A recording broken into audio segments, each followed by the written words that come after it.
IGTV segala macam. Jadi jalan-jalan sekedar selain pamer ya, jalan-jalan paling nggak ada impact yang positif itu.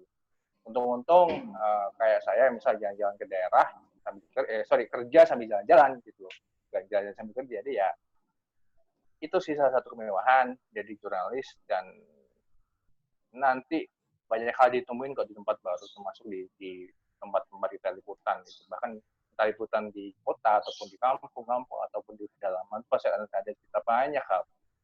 Itu sih yang bikin salah satu saya masih senang jadi jurnalis. Gitu. Ya, berarti kan 5 tahun ya, Tak? Jadi reporter di TV One ya.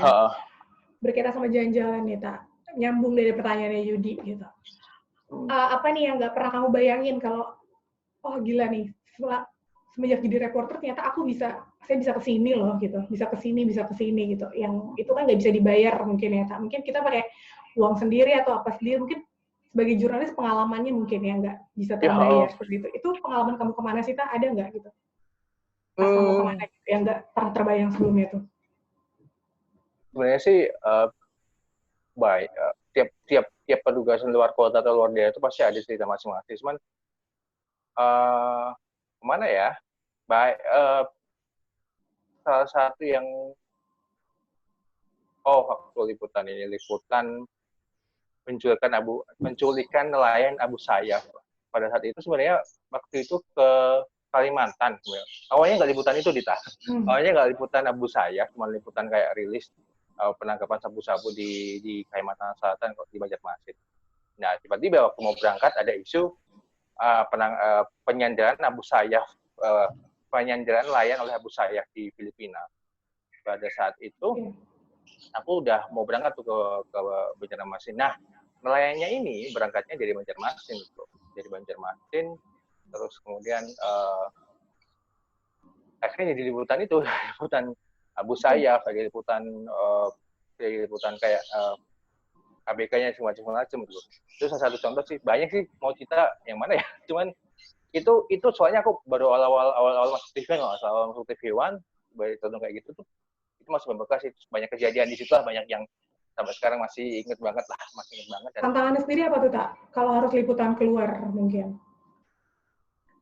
Yang paling tantangannya adalah misal kita keluar liputan di luar daerah yang aman, misal keluar Jakarta atau keluar Surabaya atau keluar Medan, di luar kota-kota besar, itu tantangannya adalah akses susah banget. Apalagi kalau daerahnya itu pedalaman gitu kan, nggak di kampung-kampung. Terus habis itu orang-orangnya, jadi tiap daerah itu beda kita. Jadi setiap orang itu ketika kita tanya itu, kalau mungkin orang kota kayak kota besar itu mungkin gampang ya, mereka akan jawab. Cuman kalau orang daerah itu masih akan ada insecure bahwa orang ini mau ngapain ya, ini wartawan mau ngapain ya gitu loh. Bahkan sampai mungkin kita dianggap, aku pernah liputan di Probolinggo. Siapa itu yang nggak ada uang? Aku lupa. Aku juga lupa. Ya itulah yang penggandaan itu tahun berapa ya, Tak? Tunggu deh. 2016, siapa yang pengganda uang? 2017 ya? 2016-17. Itu aku live di lokasi, kan pengikutnya banyak banget yang dia bikin tenda di situ. Siapa sih pengganda uang? Lupa. Itulah pokoknya pengganda uang di sana. Nah, aku live di base camp-nya pengikutnya ini yang fanatik banget sama Dimas Kanjeng. Aku live di sana, di tengah-tengahnya itu diliatin sama orang-orang sama pengikutnya itu loh. Dalam hatinya kalau aku sampai salah ngomong, ditimpukin sama orang-orang di situ. Itu udah kayak gini liatin aku live gitu kan. Terus dia mantau, ada TV-nya juga, ada TV ya, nyetir reviewan, dipantau dia aku ngomong apaan gitu kan. Kadang-kadang ya itu sih. Jadi di daerah itu kadang-kadang orang lebih, bukannya nggak semua sih, ada yang nice banget, ada yang lebih bersahaja banget. Cuman kalau kita bahas tentang hal yang negatif di satu daerah tersebut, itu tanahnya adalah menembus sistem, menembus itu tadi gardanya orang-orang di daerah itu. Kadang orang-orang itu nggak mau daerahnya itu jelek atau negatif, padahal memang ada bisa berita negatif misal. Jadi kayak gitu, tiap daerah sih itu pasti akan punya karakter orangnya masing-masing. Selain juga akses ya, dan kadang juga tadi mereka insecure, nganggap wartawan ini ngapain sih gitu loh, kayak gitu loh. Jadi seru sih, aku sih seru. Nggak tahu, mungkin tiap wartawan juga beda sih, Dita. Ada yang nggak suka ke daerah pelosok-pelosok, ada yang sukanya kayak cuma di GBR, KPK, yang di Polda gitu-gitulah. Tapi ada juga yang suka ke pedalaman, suka keluar. Tergantung lagi ke jurnalisnya. Baik, yang lain coba boleh pertanyaannya apalagi, Yudi boleh dituntaskan pertanyaan teknisnya, mungkin tadi mau tanya lagi. Ayo, Bintan, Lala. Yang mau tanya boleh di-mute-nya dimatiin pakai suara. Hanif?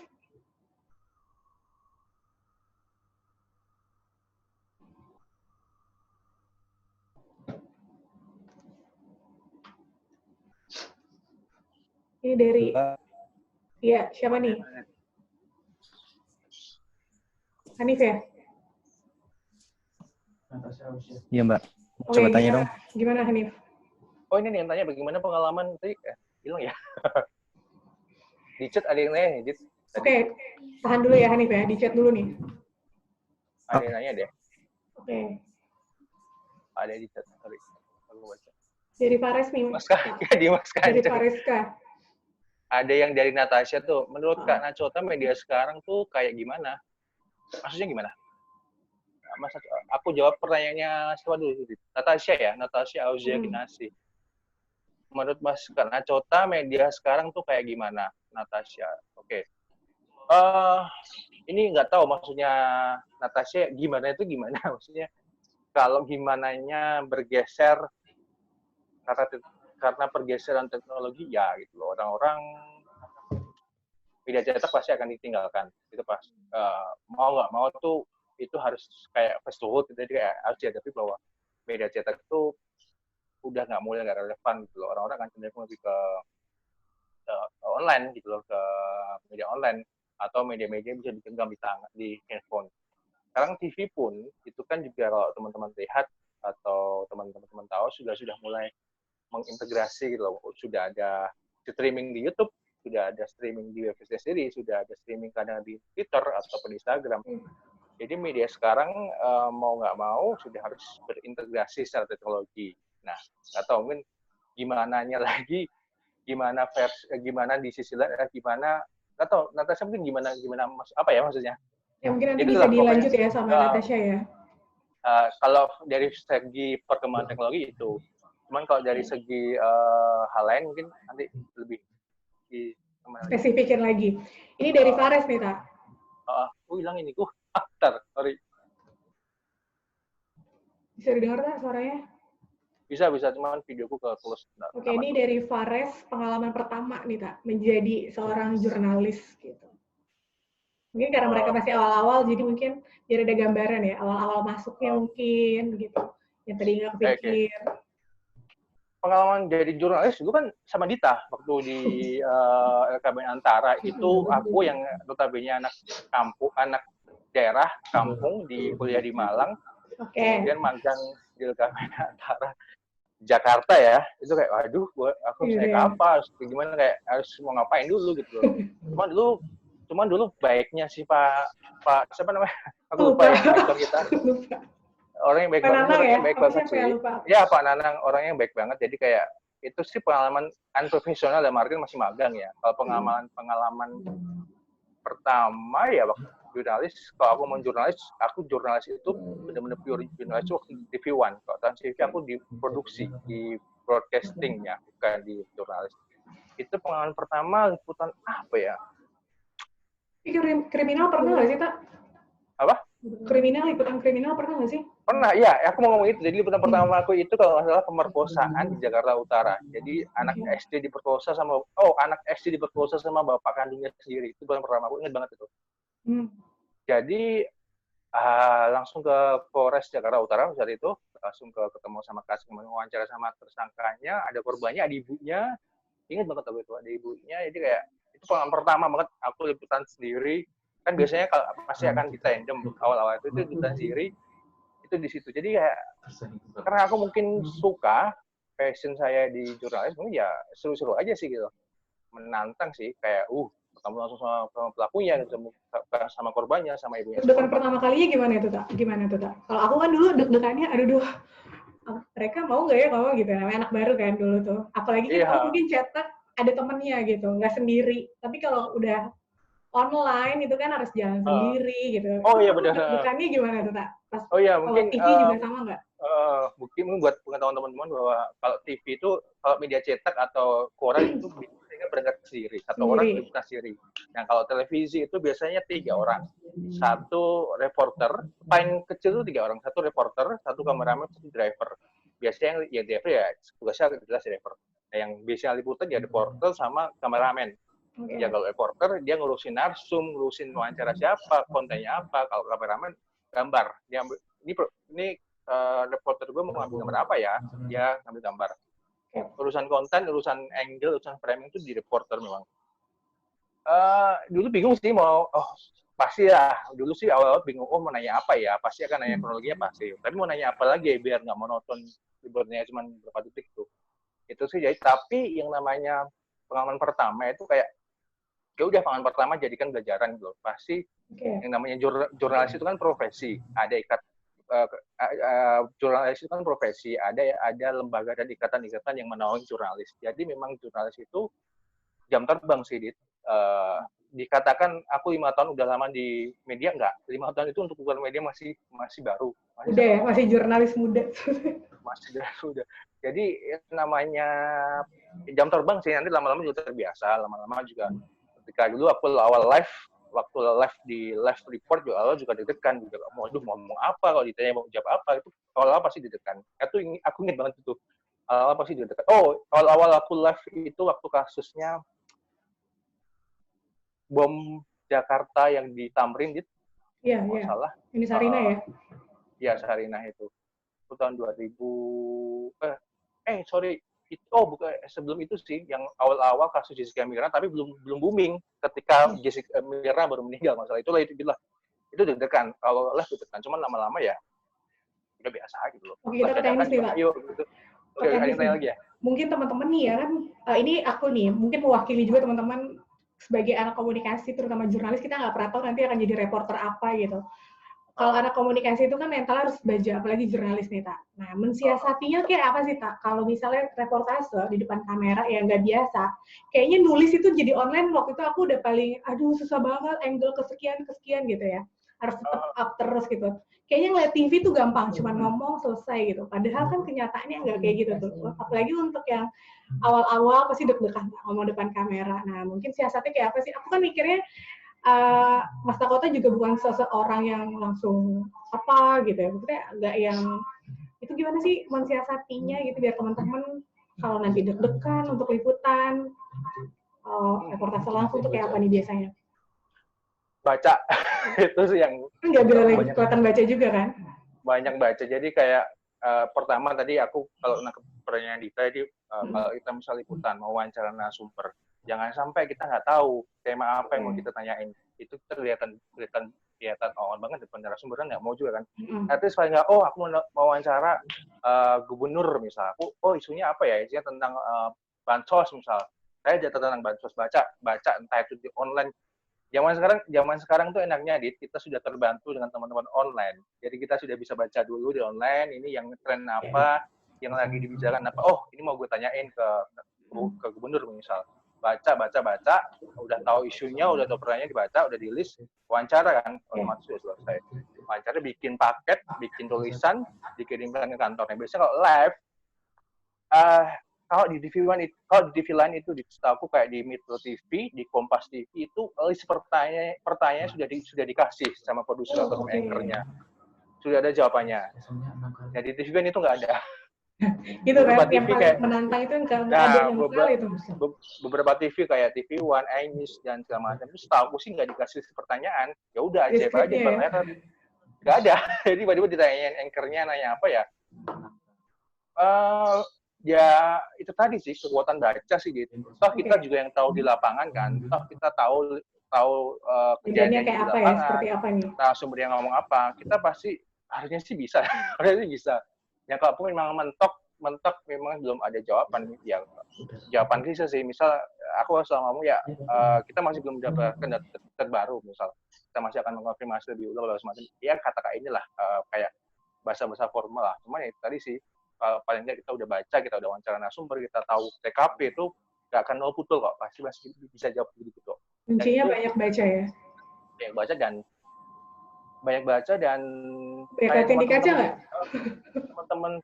teman-teman di lapangan biasanya kan ada media lain tuh di suatu lapangan gitu kan, di suatu TKP, tanya aja ke teman-teman yang di situ duluan misal, biar tahu lebih banyak gitu. Nah kalau pertanyaan di layar atau waktu live gitu tadi, kalau di TV itu nggak pernah dikasih daftar pertanyaannya, ajaib aja gitu. Bismillah, semoga pertanyaannya yang bisa jawab gitu. Kayaknya di chat banyak nanya nih. Iya nih, ini nih soal COVID hari ini, protokolnya sendiri jurnalis kayak apa, Tak?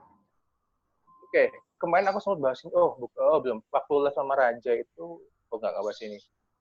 Jadi sebenarnya aku nggak nyimpen, kayaknya ada sih, cuman aku nyimpen lupa nyari. Jadi sebenarnya IJTI itu Ikatan Jurnalis Televisi Indonesia sama AJI, Aliansi Jurnalisme Indonesia, itu sudah memberikan, kita ngomongin tentang etika liputan pas COVID ya, itu sudah keluarin beberapa protokol ataupun beberapa aturan ketika wartawan liputan.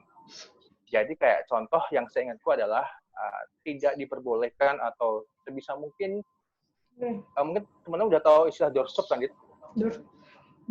Belum. Aku juga baru mau nanya sama cover booth. Doorstop itu jadi kayak wawancara, kayak misal teman-teman tahu, misal ada gubernur keluar mobil atau keluar gedung langsung ditodong sama wartawan, itu namanya doorstop. Itu udah nggak boleh.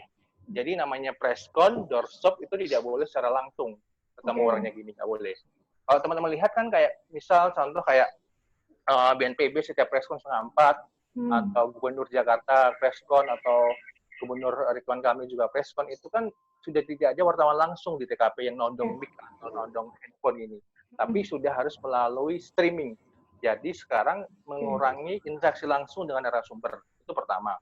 Yang kedua, sebenarnya AJI dan IJT itu sudah tidak memperbolehkan teman-teman wartawan itu masuk liputan ke rumah sakit, rujukan, masuk ke rumah sakit atau masuk ke daerah yang di situ ada positif coronanya, itu nggak boleh. Sebenarnya disarankan nggak disarankan untuk liputan di situ, karena ya siapa yang menjamin liputan kita, misalnya aku liputan disuruh masuk ke rumah sakit rujukan yang ada positif corona, oke aku udah pakai masker segala macam, dari sana ke sana lama aku kena corona kan juga nggak ada yang jamin. Jadi itu tadi sih, yang pertama adalah menjaga jarak dengan narasumber, nggak boleh preskon rame-rame atau kayak rilis ketemu banyak orang, tuh dibully itu pasti. Kemarin terakhir kan kalau nggak salah Menko Polhukam atau apa ya, yang dia preskon rilis undang wartawan dan rame dibully.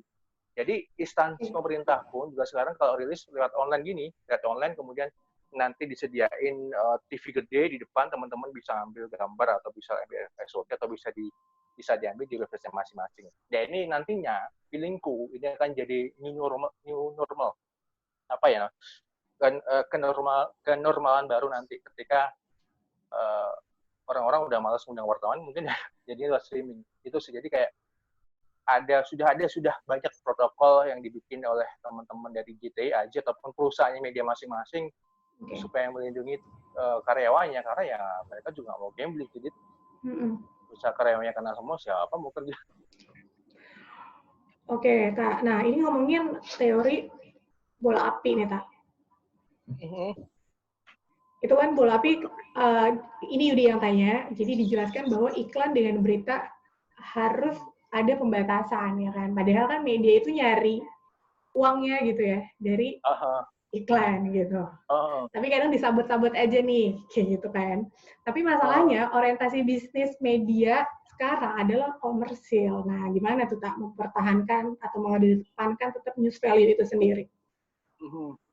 Jadi memang nggak mungkin media, terutama kalau ngomong TV ya, nggak mungkin TV itu bisa bertahan tanpa iklan, impossible. Contoh Net TV, pasti udah tahu Net TV. Baru 5 tahun udah. Dia awalnya memang bagus sih konsepnya, televisi masa kini, dan iklannya nggak ada. Cuman ya nggak bertahan lama gitu loh. 5 tahun 6 tahun udah lay off gitu kan. Jadi memang harus jujur dan harus realistis. Iklan itu sangat penting untuk teman-teman di TV. Gimana mensiasati biar sesuai, nggak berbenturan loh, jadi kayak untuk mengedepankan news value. Jadi kalau ini aku jadi 2 poin ya. Yang pertama adalah durasi. Jadi misal di satu program, misal 1 jam, setengah jam, itu paling enggak iklan itu nggak boleh lebih dari 10 menit. Jadi tetap ada, itu tiap TV beda sih, cuman kita ambil contohnya lah, misal 30 menit itu bisa 1 jam lah ya nggak malah 30 menit. Itu harus ada iklan 2 kali. Segmen 1, iklan ke segmen 2, sama iklan dari segmen 2 ke segmen 3. Jadi kalau setengah jam itu biasanya 3 segmen aja. Kayak dibagi berapa belas menit gitu. Nah, itu tetap ada proporsinya sih. Misal ada waktu setengah jam itu body tayangan, body programnya itu harus paling nggak 20 atau 22 menit lah gitu. Nggak boleh kurang dari itu. Idealnya seperti itu. Nah, terus tadi yang mungkin yang dimaksud, kalau iklan sudah masuk ke ranah konten atau ngaruh-ngaruhin konten, nah itu tetap ada protokolnya. Kita nggak bisa masukin, kalau di tempatku itu nggak akan dimasukin ke berita-berita ataupun program-program yang prime time. Bisa kabar petang atau di dialog malam yang jam 7 sampai jam 8 itu nggak bisa. Dalam artian tetap itu kan dimasukin ke program-program yang jam-jamnya agak jam sih, ditayang jam pagi, yang jam 11 malam gitu. Cuman kalau yang program-program yang di jam prime time, yang jam 12 siang, jam 5 sore itu pure itu berita. Dalam artian setauku sih berita gitu. Kalaupun aku nggak paham kalau mungkin teman-teman melihat ada televisi yang dia menyiarkan partai tertentu di jam-jam prime time, ya itu kebijakannya si media sama yang ownernya. Mungkin ownernya juga salah satu pemilik partai, kan kita nggak pernah tahu. Kayak dulu TV One masih, ketika Bakri masih kental banget sama Golkar, juga di jam manapun semaunya si bos bisa tayang gitu loh, liputannya tentang Golkar gitu. Cuman tetap ya kepentingan ujungnya ya, Kak. Kepentingan tetap. Itu dewas, liputan dewas sih. Itu jujur, itu mau nggak mau. Tapi untungnya sih Bakri udah nggak di Golkar, jadi masih aman sekarang. Dulu tahun 2014 tuh gila, emang gila. Jadi kayak tiba-tiba liputan Golkar, bahkan kalau paket berita biasa mungkin cuma sekitar 3-4 menit ya. Kalau liputan Dewa itu bisa sampai 5 menit sampai 7 menit. Itu biasanya ya itu berita baik-baiknya. Itu cuman ya idealnya kalau kalian nanti siapa tahu bekerja di media yang lebih sehat atau di media di luar negeri, amin ya. Itu idealnya sih memang iklan tetap ada, cuman tidak boleh memakan durasi konten atau body programnya gitu loh. Misal setengah jam ya paling nggak isi beritanya 20 menit lah, itu sudah harus, nggak boleh kurang dari itu. Tetap ada aturannya kok gitu. Kecuali itu tadi si Big Boss. Itu beda ya, itu kepentingan udah beda deh kalau urusan kepentingan. Oke, ini dari Pramudita, Kak. Mau tanya, ada persaingan tersendiri nggak sih? Ini kayaknya udah umum banget, persaingan tersendiri antara Kak buat mau tanya, ada persaingan tersendiri nggak sih, Kak, buat ada sesama wartawan gitu? Misalkan antar TV ya, itu udah paham ya, Kak? Maksudnya angle lah ya, nih duluan mana nih gitu, biar TV-nya lebih cepet-cepetan mana. Itu gimana tuh, Kak? Oh, itu jelas ada. Jelas ya, jelas ada dari bahkan mungkin dari bahkan sebelum berangkat dari kantor, dalam artian sebelum berangkat liputan pun orang-orang TV itu akan bersaing rating, itu pasti kan, rating share itu pasti. Cuman itu penjelasan rating share itu ribet lah kalau kita nggak tahu datanya. Kita juga ngomongin asal, itu satu, rating share itu juga pasti bersaing. Aku ngomongin lebih fokus di lapangan ya. Itu di lapangan itu pastilah rebutan narasumber itu pasti, apalagi narasumbernya A1. Wah, gue harus dapat A1 apa nih, Tah? Jelasin dulu nih. Oke. A1 itu jadi narasumber yang langsung. Jadi misal itu kode-kode jurnalis ya. Ya. Jadi misal ada korban pemerkosaan. Kalau bisa, jangan pemerkosaan deh, nanti pemerkosaan itu ambigu. Ini aja korban pencurian rumah yang simpel aja, yang agak kontroversi. Pencurian rumah, kalau bisa aku wawancara sama yang punya rumah. Itu A1. Nah, misal kayak kebijakan kenaikan BTS oleh presiden, kalau bisa aku wawancara presidennya atau paling menteri di bawahnya itu.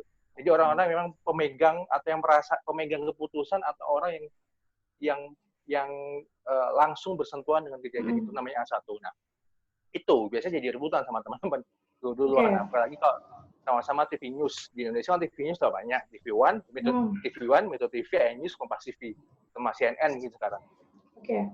nggak banyak lah istilahnya. Jadi kayak belum lagi kita rebutan malah ya. Belum lagi kita rebutan sama online, sama cetak. Kadang gini, kadang di sama teman-teman, kadang narasumbernya udah nih live sama aku misal, duluan sama aku. Udah ditunggu nih sama tim sebelah, udah ditarik-tarik gini buat di live dia sudah standby juga. Jadi kadang-kadang itu sih, ya itulah pasti ada. Cuman kalau teman-teman di lapangan sih nggak sampai ke bawah, kalau aku ya nggak sampai ke bawah, sampai hati, sampai ke rumah. Karena ya habis selesai saingan ya udah kita bercanda lagi karena kita masih akan ketemu lagi dan kita masih butuh lagi gitu. Itu wajar sih saingan itu, sangat wajar. Dinikmatin aja. Ini dari Anggita nih, pernah nggak sih Kak bosen nih jadi jurnalis gitu? Sejauh ini bosennya atau bosennya lagi ngapain ketika jadi jurnalis, pernah nggak? Bosen itu pasti ada. Kayaknya sih nggak pekerjaan. Nulis aja ya? Aja sih, mungkin dulu aku juga, mungkin teman-teman ngerasain, aku bosen jadi mahasiswa, semua pasti ngerasain kan. Dulu aku juga ngerasain. Mungkin Dita juga mungkin someday juga ngerasain bosennya jadi dosen, itu pasti akan ngerasain titik jenuh itu. Itu kejadian waktu mungkin kayak tipikalnya kan orang-orang yang jadi jurnalis itu pasti suka yang challenging kan, sesuatu yang menantang. Itu kalau aku pas bosen itu pada saat minggu-minggu itu atau bulan-bulan itu nggak ada hal yang liputannya kayak cuman liputan yang template, yang kayak ya gini doang mah udah sering itu. Kadang itu sih kadang bosen. Cuman mostly sih itu jarang terjadi sih, karena itu tadi sih hari ini kita belajar apa, besok bisa beda lagi, besok lusa bisa beda lagi. Itu yang seru sih yang bikin nggak bosen. Ya, tapi baik lagi ke passion sih, kalau yang dari awal nggak passion jadi jurnalis ya pasti akan bosan banyak gitu alasan. Ya? Pasti akan banyak alasan buat kamu bilang aku bosen nih gitu. Beda lagi sama orang yang passion, bahkan udah puluhan tahun pun juga dia akan tetap bersemangat buat liputan gitu sih. Ini dari Jonathan nih Tak, boleh nggak itu benar seorang jurnalis mengekspresikan nih, bentar. Boleh nggak sih kalau jurnalis mengekspresikan dukungan politik di sosmed Tak? Gimana tuh? Kalau aku pribadi itu haram buat aku, karena mungkin pribadi ya, itu secara pribadi ya. Tapi ada temanku sih yang begitu, ada banyak, dan aku juga kadang tidak menduga bahwa temanku, lo itu jurnalis, lo itu jurnalis televisi, lo itu udah levelnya udah produser, tapi ya begitu, masih ada sih. Cuman kalau aku pribadi enggak, itu buatku haram karena. Tapi boleh nggak sih Tak sebenarnya? Boleh-boleh aja. Sebenarnya sih antara boleh dan nggak boleh sih, Kayak nggak matching aja gitu ya? Sama kayak halnya PNS mengungkapkan pilihan politik mereka, ini nggak boleh. Kalau aku sih, kalau ini pendapat pribadi sih nggak ada aturan sih, Dit. Sebenarnya nggak ada aturan buat kamu.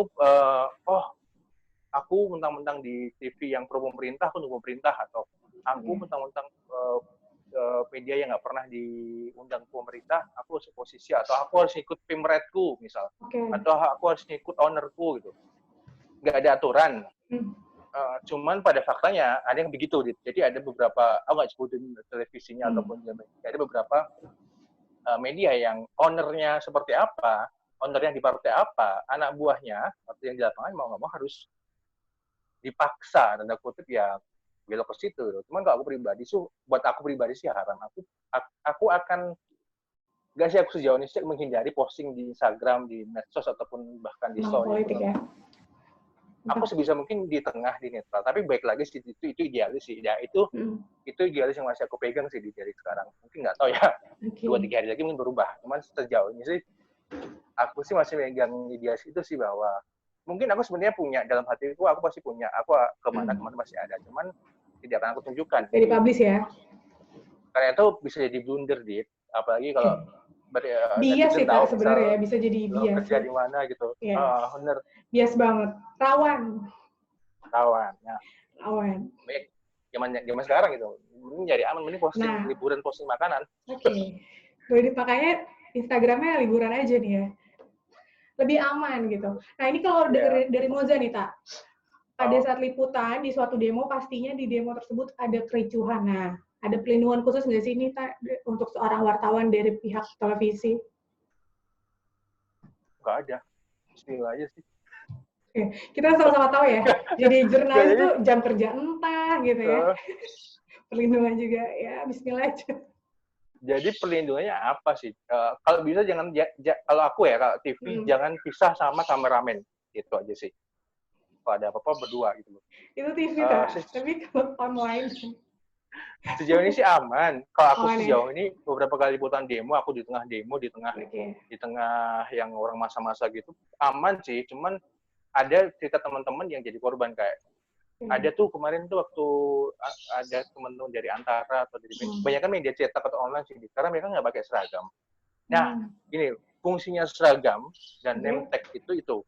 Jadi kan seragam otomatis misalnya kalau TV One seragamnya merah, kalau mungkin Metro seragamnya hitam, atau kayak Kompas seragamnya apa, kayak ini seragamnya biru gitu.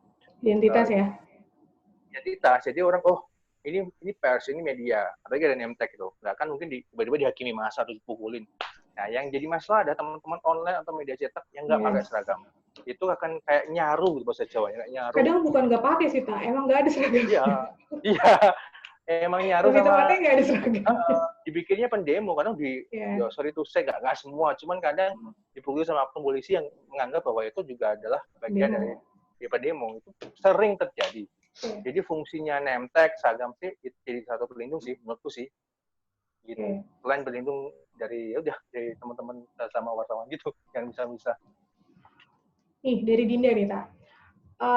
Apakah ketika menjadi jurnalis TV dalam pembagian bidang peliputan itu oleh kita Tak, pembagian peliputan, Tak. Itu kan biasanya ada korlip lah ya. Korlip. Nah, itu kayak gimana nih pembagiannya? Siapa yang menentukan gitu?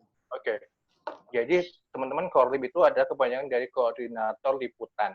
Jadi dia secara struktural dia di atasnya tim lapangan. Dia maksudnya udah lama di lapangan, terus dia diangkat jadi korlip, dia di kantor. Jadi dia di depan komputer dan di depan telepon.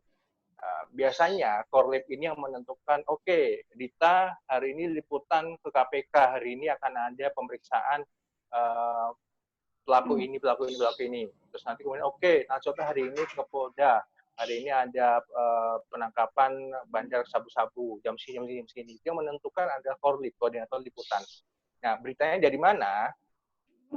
Itu dulu yang sebelum aku masuk jadi jurnalis, orang-orangnya dapat berita dari mana ya? Ternyata memang berita itu ngalir gitu, teman-teman juga tadi kayak kadang kita masuk dalam grup apa gitu, grup wartawan atau grup kementerian atau grup humas apa, itu tiap hari akan ada berita. Dan apalagi zaman sekarang ya, kayak ya itu tadi, baik lagi ke tadi yang kita ngomong di awal, medsos itu salah satu positifnya adalah kadang kita terbantu dengan medsos. Misal di Twitter, lagi ada orang kecelakaan di sini, kita langsung korlipnya bilang, Dita lo geser ke daerah ini, ada kecelakaan ini, korban sekian, atau ada bom di sini, semacam itu.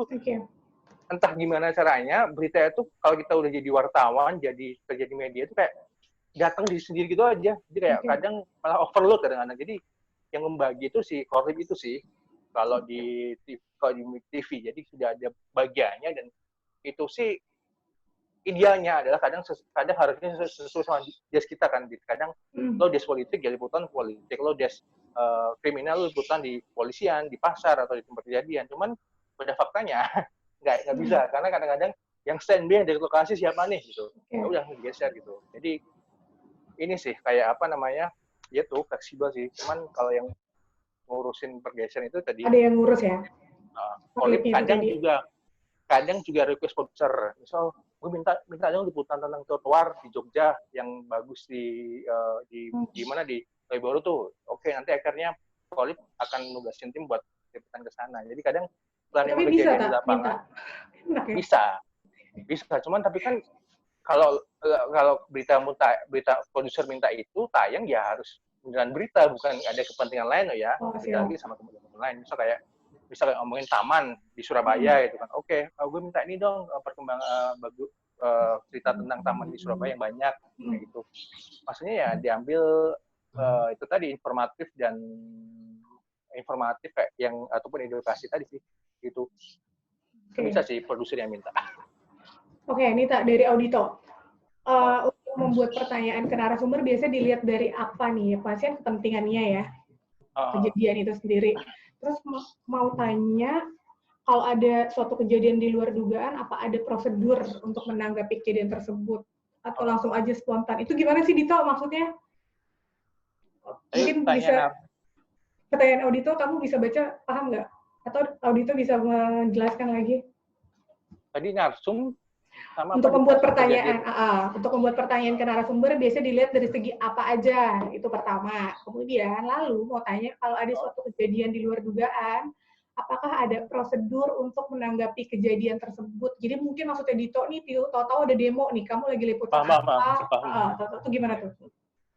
Ya pertama aku jawab dari itu tadi kalau kalau kita biasanya sebelum berangkat atau sebelum ke lokasi ketemu sama narasumber, kita biasanya udah tahu oke, temanya tentang kenaikan BPJS misal. Oke, aku mau nanyain kenapa ini naik BPJS, anggarannya defisit berapa, yang harusnya dibayar berapa, per kapan sama udah udah tulis pertanyaannya dan kantor memang tidak seperti itu. Oke, itu sudah aku tanyakan. Nah, biasanya pertanyaan itu akan berkembang melihat jawabannya dari narasumber. Itu sudah sudah kebiasaan lah nanti kalau si narasumbernya jawabnya bikin oke.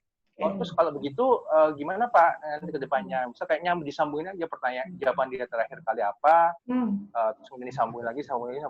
Jadi kayak itu ngalir sih sebenarnya. Cuman sih memang harus dari awal kita sudah tahu. Kita mau menentukan framingnya apa, pertanyaannya apa, angle-nya apa, itu sudah ditentukan. Nanti faktanya di lapangan jawabannya, ternyata nggak sesuai sama yang kita harapkan, ya udah tanya aja sesuai jawaban itu dari narasumber. Kalau tadi dibilang kalau pas lagi liputan suatu kejadian, tahu ada demo gitu yang dari disangka-sangka, kejadian dari disangka-sangka.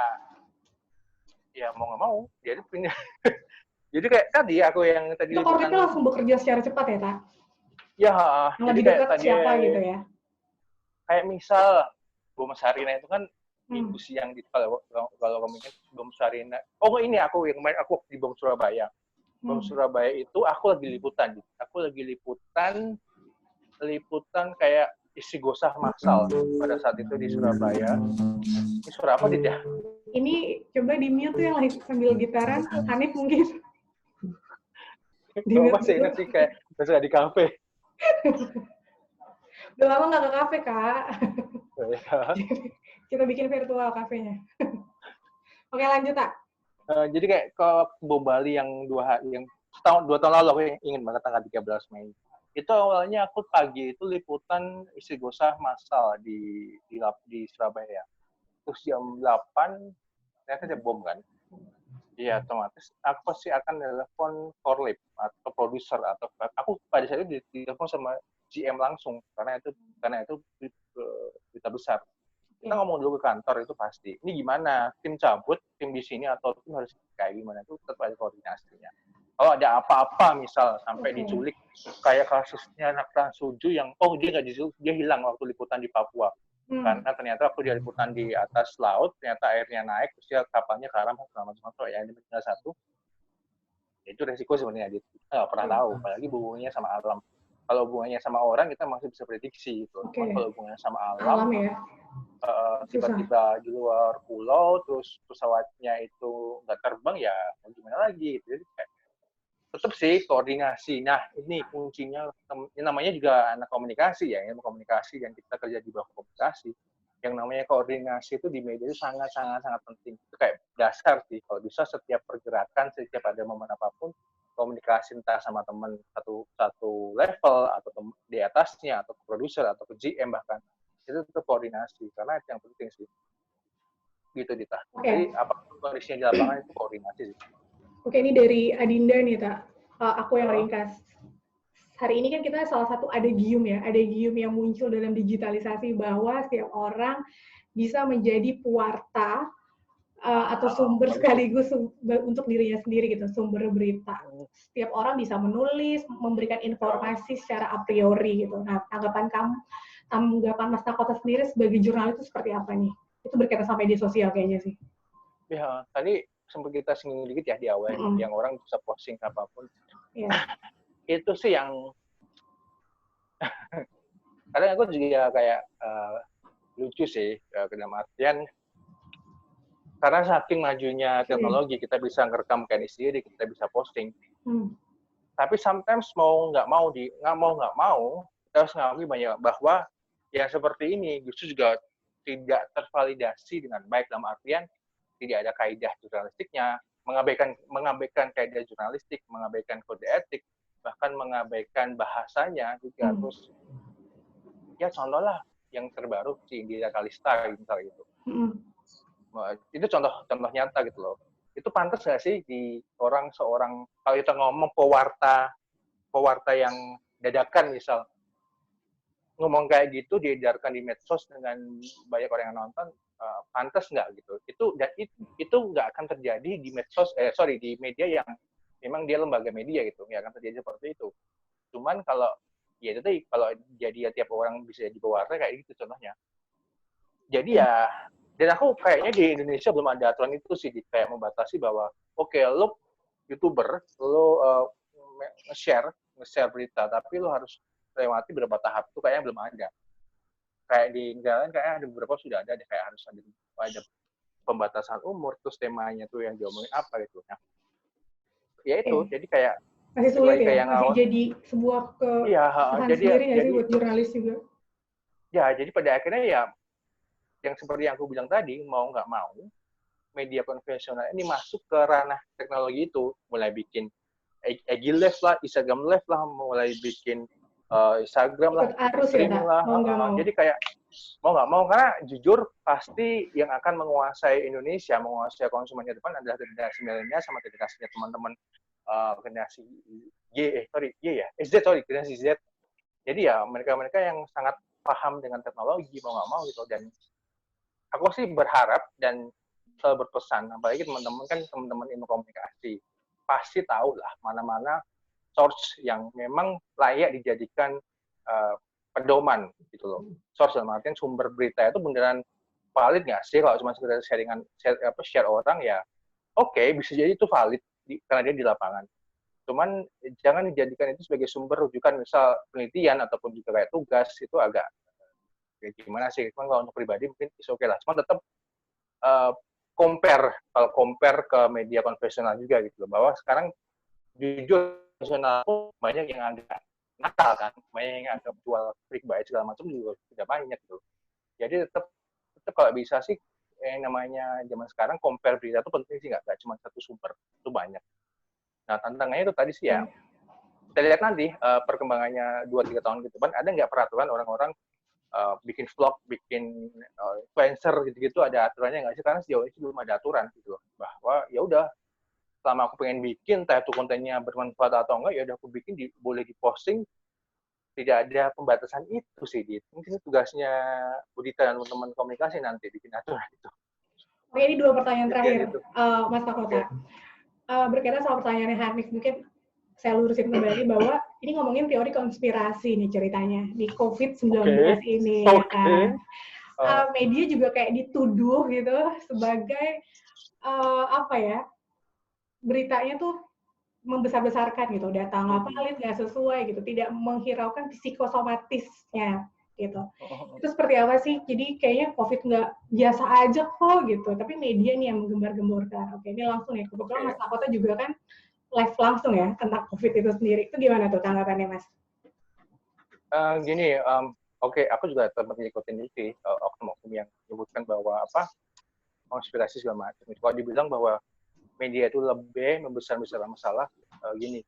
Sekarang media itu merilai informasi yang disampaikan oleh pemerintah. So, kalau kita dibilang lebih, berarti beritanya juga lebih gitu. Itu kan tidak semua orang, ada oknum tertentu yang bilang bahwa ini konspirasi, media bagian dari elit global. Ya, gitulah. Elit global semacam. Ya itu balik lagi ke orang yang masing-masing, yang mungkin orang yang berpendapat seperti itu melihatnya seperti itu. Ini yang belum di-mute siapa nih suaranya?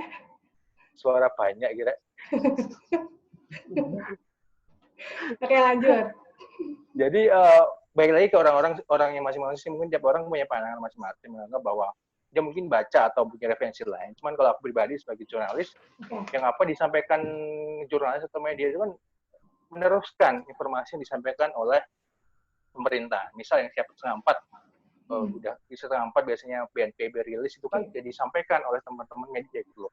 Tidak ada yang ditutupin, tidak ada yang ditambahin gitu loh. nggak tahu kalau pemerintah mungkin ataupun juga pihak lain mungkin punya agenda lain, nggak tahu.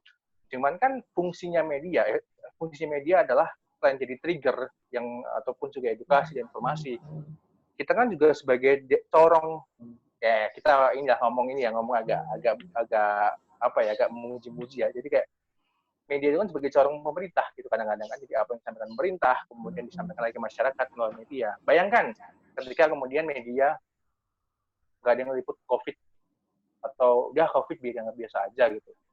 Dan ternyata kita nggak pernah tahu kan, entah COVID itu beneran konspirasi atau emang faktanya emang dia adalah virus gitu. Nggak diberitain atau diberitain biasa aja gitu.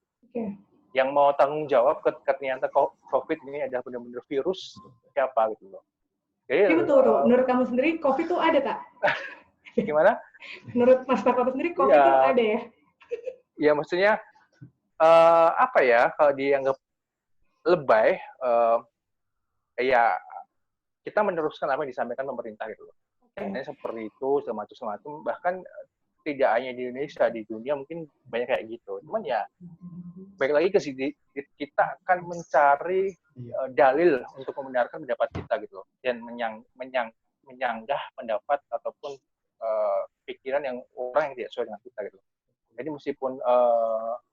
meskipun sebenarnya aku juga tidak menyalahkan orang konspirasi ataupun beneran virus, cuman ya baik lagi ke orang masing-masing. Cuman kok itu tadi dari media sejauh ini meneruskan informasi dari pemerintah, karena kita tahu sendiri bahwa kalau COVID ini kan satu pintu tuh, dari Kemenkes atau dari pemerintah pusat gitu. Jadi pemerintah lah intinya, nggak boleh dari orang lain begitu.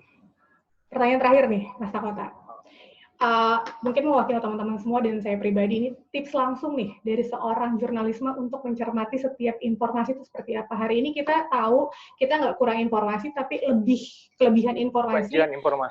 Justru kita nggak punya ruang nih sama sekali untuk menalar, mengkoreksi cara berpikir, mana yang benar, mana yang enggak. Tipsnya apa sih kalau dari seorang jurnalis sendiri gitu, untuk melihat setiap informasi yang ada? Jadi sebenarnya ini zaman kebanjiran informasi. Kalau kita ngambil harafiah banjir itu kan banyak air, tapi kita nggak bisa minum, nggak bisa manfaat buat kita kalau kebanyakan.